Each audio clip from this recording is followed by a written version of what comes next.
laukas, kelias, pieva, upė, la la la la la. Gražiai iš jų išaugo vienas žodis Lietuva. Papulti į bėdą ūkininkaujant labai paprasta, o išsisukti be nuostolių sugeba tik gudriausi. Tai ne gamyba gamykloje, tai tiesiog ir saulė, ir vėjas, ir sausra arba liūtys. Tai šitoj vietoje tos klaidos kartais kainuoja labai brangiai. Tai jeigu tai yra tik tai žinių trūkumas, tai aš manau ne vien internetas visagalis, bet jeigu yra priemonės ir jeigu yra parama, tai būtinai reikia ją pasinaudoti. Jei virš jūsų ūkio tvenkėsi nežinios debesis, pildykite paraišką Lietuvos kaimo plėtros 2014-2020 metų programos priemonės, konsultavimo paslaugos ūkio valdymo ir ūkininkų pavadavimo paslaugos, veiklos srities, parama pasinaudoti konsultavimo paslaugomis, paramai gauti. Ir svarbiausia, pamiršti savo kuklumą. Vat lietuviai turi tą bruožą, tą savo kuklumą. Yra galimybė, iš tikrųjų reikia tik pateikti paraišką. Paraiška elektroninė. Iki rugpjūčio 31 dienos renka tas paraiškas. Užpildyti nesudėtinga.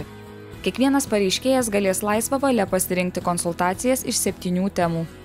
Kiekvienam pareiškėjui yra skiriama 1500 eurų be PVM.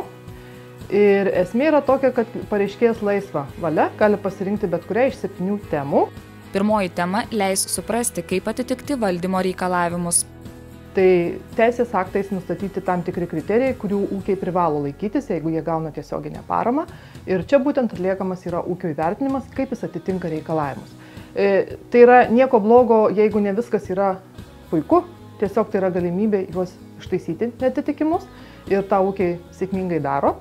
6 temos yra finansuojamos 100%, o 7-osios intensyvumas sudaro 70%. O 7-oji tema yra susijusi su kaimo plėtros priemonėmis, investicinėmis ir kitomis kompensacinėmis priemonėmis.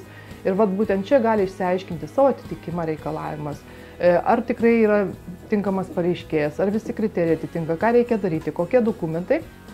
Ir tiesiog apsispręsti, ar reikia rengti verslo planą, ar dar tiesiog kažkaip pasiekti kitus kriterijus. Svarbu žinoti, kad konsultacijų metu įgytos žinios padės efektyviai tvarkytis ūkyje ir sumažins riziką. Jūs galėsite sužinoti, kaip elgtis pradedant ūkininkauti, įtvirtinsite žinias apie darbo saugą, ūkininkavimą prie vandens telkinių, būsite supažindinti su naujovėmis, kurios taikomos klimatui ir aplinkai naudingame žemės ūkyje. Tai iš tikrųjų tai yra svarbu ir tai yra ateities tema.